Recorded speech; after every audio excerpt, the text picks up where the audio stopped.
Hello, my name is Greg. I go by Murphy14 on the horse racing subreddit and Murphy on the horse racing Discord. And today I am making a video on tournament play. In my opinion, tournament play is a undervalued part of handicapping and of playing the horses. And if you haven't tried any tournaments, I do recommend that you try some. There are some pretty low thresholds for getting in, and then if you like them, then you can keep going further. This year is the first year that I've played in tournaments, and I've had some pretty good luck and some pretty good experience with it. And maybe that's why I like tournaments so much, is because I'm actually good at them. But before I kind of get started on why I'm qualified and kind of the different tournaments and the different strategies, I wanted to give a resource, which is the In the Money Players Podcast Show 7. Before I played in my first contest, I listened to this podcast, and it really helped me with kind of just some basic strategy understanding. The guest, Dave, is like NHC champion. I want to say in like 2018, like he won the NHC tour, but he didn't win like the whole NHC tournament that goes on. He does sound pretty jaded in the podcast, and he pretty much says like he's done playing the horses and he moved on to poker. But I still think that you should give it a listen before you play, especially if you want to play in a live bankroll contest, because he won't divulge all his secrets, but he does kind of give you some tips and tricks and strategies. And like it again, I listened to it and I thought it was helpful, and that's why I'm recommending it to you. Now, why am I qualified to make this video? So, as you can see here, these are the results that I've had. I blocked out my last name just for privacy issues, and if you really want to go find my name, you can, but you're going to have to kind of work for it. So the first two were contests at Santa Anita. That third one was a contest at Laurel. The one where I won my NHC seat for this year, that was a $500 buy-in. The one where I won my BCBC seat was a $3,000 buy-in. And this one here, it was just prize money that I won. I want to say it was like 1,100 or 1,200. But I had started with a bankroll of, I want to say 300. So again, I have had some good experience. This bottom one is from horsetourneys.com, and it was just a fun tournament called Exacta Box. It's actually the tournaments that I really like to play the most if I'm just kind of messing around, or if I don't want to spend a lot of money that day, but I still want some action, because the buy-in to some of these tournaments are really low, and I'm going to show you around the website in just a bit. And if you don't believe me, and if you think I just chose someone who was doing well, this is the email I received that basically said, you know, hey, congratulations on your finish. This is what you won. So only I have access to this email unless you decide to hack me. So tournament play, there's basically two different types. There is the Mythical $2 win play show, and there is live bankroll. So the Mythical $2 win play show, they have a pick and pray, which basically they give you the set of races. You know, they can be anywhere from like 6 to even like 14 races. You pick a winner, and then after the start of the first race, on the whole card of races they give you, you can't change your picks anymore. Um, there is a new kind called like all optional, and basically they say, hey, you can play, you know, Belmont races, you know, 5 through 10, Santa Anita races 3 through 10, and like, you know, Gulfstream Park races, you know, 4 through 9, and you pick 8 of these races from any of these tracks, and so you can kind of find your own value in that way. I do like that one a little better because it just gives you a little bit more flexibility, and you're not suckered into playing these tracks that you never play. Um, then there is the live pick of the Mythical $2 win play show, and that one is exactly how it sounds. It's a live tournament. Before the race goes off, you put in your pick. It's not locked in until gates open. And then if you want to change your next picks, you can. You don't have to. And the mythical $2 win play shows, they're pretty much used in different kinds of tournaments for head-to-head, so if you went head-to-head against someone else. Feeders or pool style, which is, you and however many 10 or 20 of the people, however many decide to buy in, are fighting for a prize. And then high stakes. So the Mythical $2 win play show is most popular on horse tourneys, horse players, and derby wars. As a disclaimer, I wasn't paid by any of these people to advertise them. I personally use horse tourneys and horse players.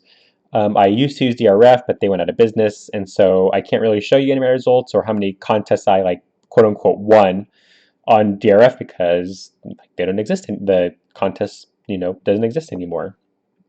Then there is the live bankroll. Put any center here because the National Horse Players Championship is the one who basically, it's kind of the key, I don't want to say the organizer, but they give you points for playing in these live bankroll tournaments. You can also get points by playing in pick and praise on horse trainers or horse players. But the live bankroll, you pay, for example, $500. Then what ends up happening is you get to have 300 of that buy-in.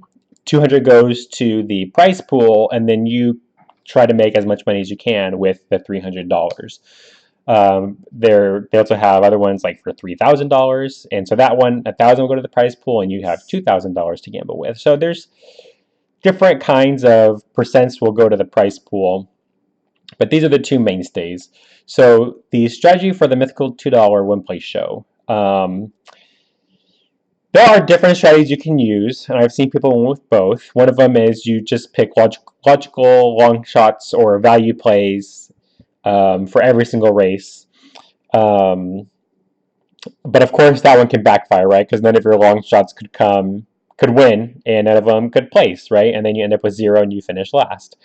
You could also choose all chalk. Now, I've rarely seen this done, where you pick the favorite for every race, because that's going to pay so minimal on a Mythical $2 win play show. If they're say 2-1, that's going to be basically $6. And sure, if it's going to be $4 on 10 races, that's basically what, $60. So that's okay, but generally these people are better than that you're playing against, and they will get higher than that $60 best case scenario. Everyone was 2-1 and they won.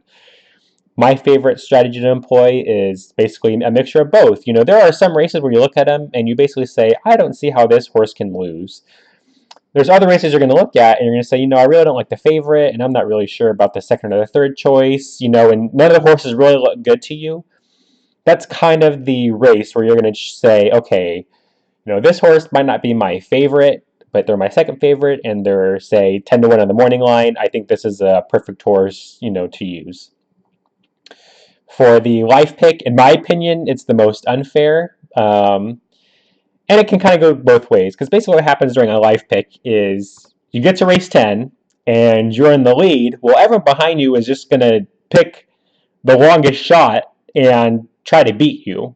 And so you may have worked hard for the first 9 races, and then these other people who have $5 or $10 pick a 40-1. The 40-1 wins, and they didn't pick them because they thought they were going to win. They picked them because, hey, this is my only hope to win the tournament.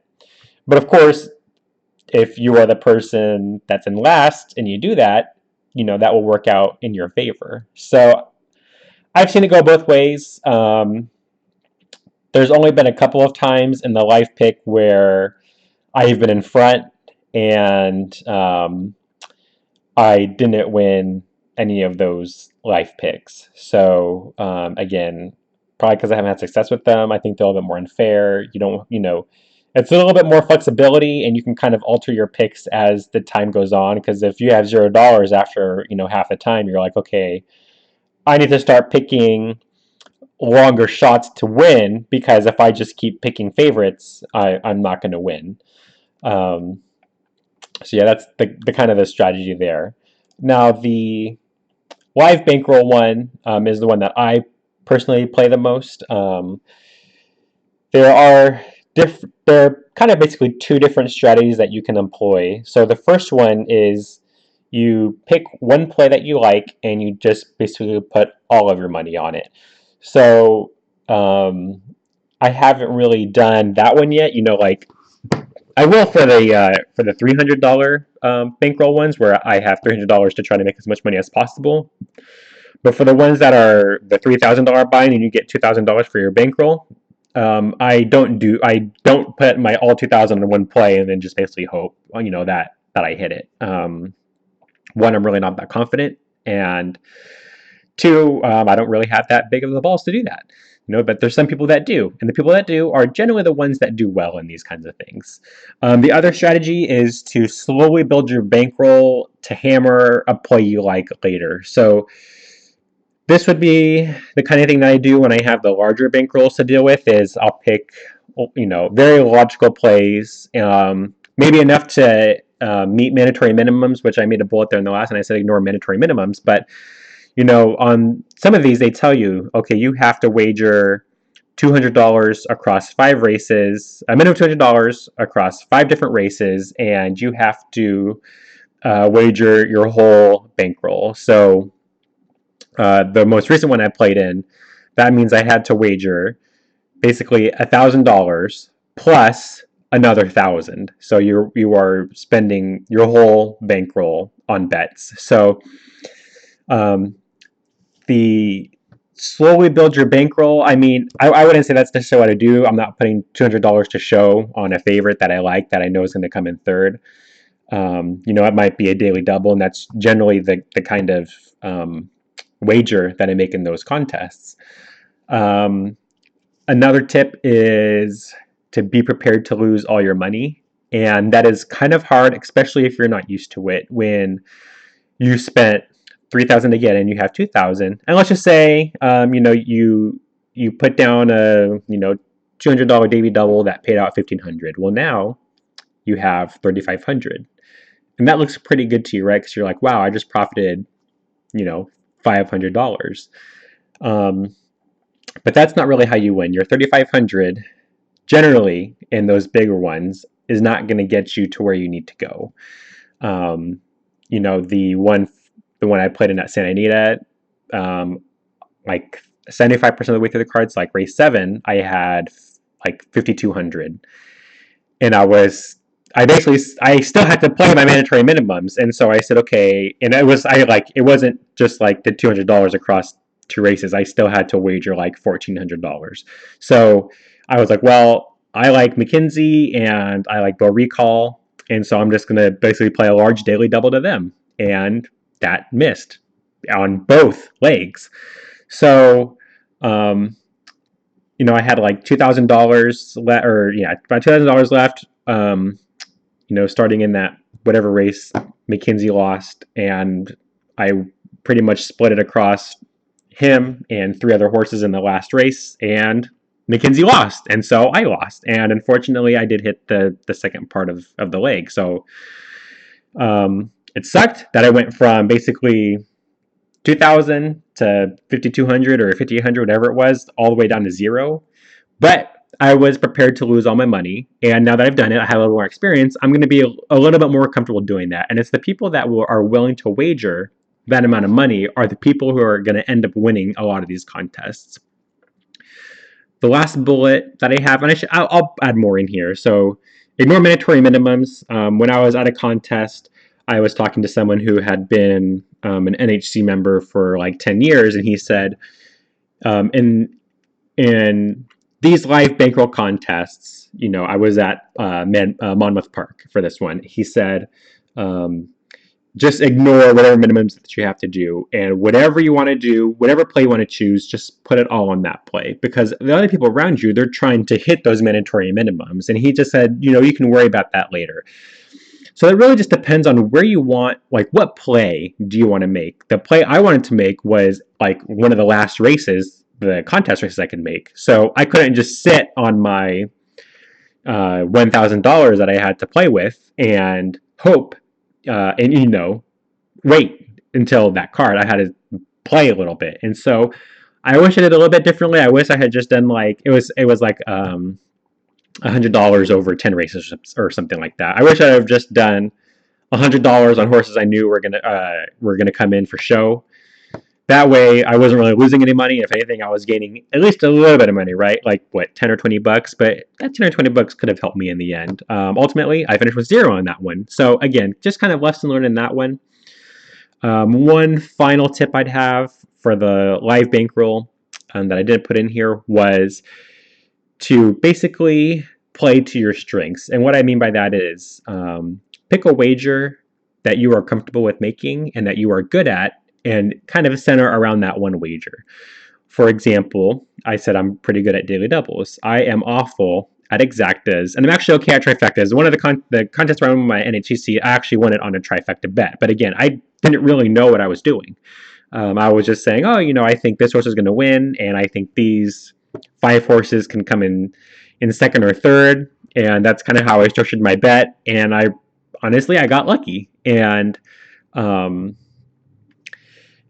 I still will play trifectas in the big ones. I'll definitely play them when I play in the Breeders' Cup Betting Challenge, but on the $300 bankroll ones and on even the $2,000 bankroll ones, I generally won't play those. I will generally just go, okay, I'm going to play my daily double. And that's because that's the wager I'm comfortable with, and that's the wager I'm actually good at making. I'm pretty good at sniffing out winners. I'm not really good at picking who's going to finish second or third.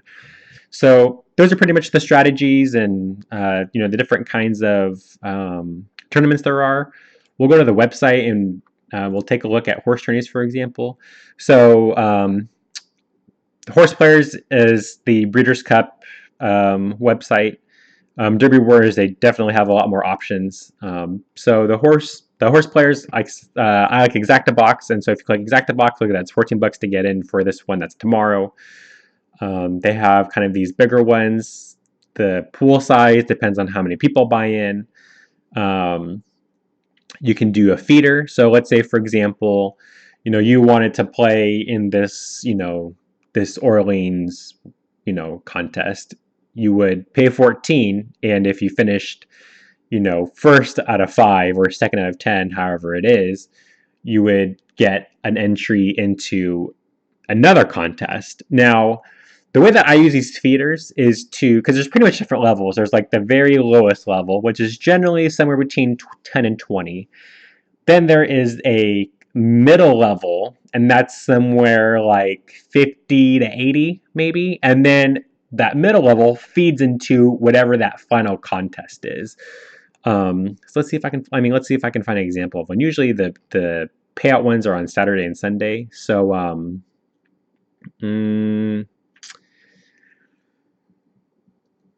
I can't really find one. This one says spend 28 and you get the entry into 118. That 118 is probably the final. Okay, there's one here that says 76. There might be a feeder into this one where you pay like 10 or 20 bucks and you get into the $76 one. And then if you do well in this one, you get into the 325. And so then that 325 is the last level, and whoever wins that one, or the top 2 people, are the ones who are going to get the Del Mar Fall Challenge seat. So I will generally buy into the middle level, just because even the lower ones, they're kind of hard to win, and even then it's like, okay, I have to win stage 1, then I have to win stage 2 just to play in stage 3, right? Or for me, it's a lot easier to say, okay, I can take my shot for, at stage 2, and I'll just pay the extra 20 bucks. And if I do well in that one, then hey, I'm in the final, so to speak, right? So they have that one. There's different ones here. They have free. They have these other ones. This jackpot, where if you're like the only person to get it, you get the pool. They have a pool style, which it says here, 18 of 120. $700 guaranteed, and then if they get 120, it's going to be like, I don't know, the pool will probably be something like $2,000 or $3,000 or something like that. And then the other website that's pretty pertinent is NHC. This is the National Horse Players Championship. You can come up here and click schedule, and that's going to give you all of the contests that are coming up. So today is October 10th, so this weekend at Kinlan, there is the $400 Fall Challenge. I played in this one last year, and let's see, I didn't have Owendale, so I guess that, I don't know if that was last year or like in April, whenever it was. So I didn't have Owendale, I had another Twist of Fate, and Owen Deal won. So there's the $400 one. They have this other one that's on track. I think this one is a $3,000 buy-in. So Keeneland, and as a contest player, you are treated pretty well. They give you food and whatever. And to some people that's not a big deal, but for someone like myself, where it's new, it's exciting, right? It's like, wow, I'm kind of being waited on because I spent all this money to get into this tournament. Um, and then I kind of mentioned for the NHC that they give out tour points for playing on track. They also have online ones, and you can see they're they're a little expensive. You pay $165. Top two they get a tour seat, but if you don't get top two or whatever it is, you don't get anything. You just get some tour points, and really, in my opinion, the tour points really don't mean anything. It probably means the most for the people that are like the rookies, because they will give out prize money. It's like $5,000 to the rookie of the year or whatever. And they're like, okay, yeah, okay, you can brag about it. But I think winning the tour is a little more like, I don't know, it's a bigger deal, right? And so as you can see, these people, they just play in these contests, like this guy, I have no idea who he is, just clicked on him because he's in first, right? He plays in these online ones, paid 165, and I don't know what he got, right? Probably first or second. Look at that, 3,000. So I don't remember what the perk is of winning the tour. I'm sure you get some prize money, and then I think they say if you win the whole like NHC tournament that goes on, then they give you like $5 million or something like that. And so the whole point of the NHC kind of thing is you want to get to that tournament in the end, because they will give you prize money. As you can see, this guy, he finished 250th. He still took home 2,500. I want to say the winner last year. How much did he make? I know Paul Sherman won one year, I think. Let's see. Oh yeah, so he's kind of a big name, like big enough where I know him. And so look at this, third place in 2009, he got 100,000. So who gives a shit if you're the rookie of the year or if you won the tour, right? You want to win the tournament because you can get paid a shit ton off of that. So yeah, that's pretty much tournament play. If you have any questions, feel free to reach out to me on either the subreddit or the Discord. This is obviously going to go on YouTube, and then I will just post that to the subreddit. Anyways, thanks for watching.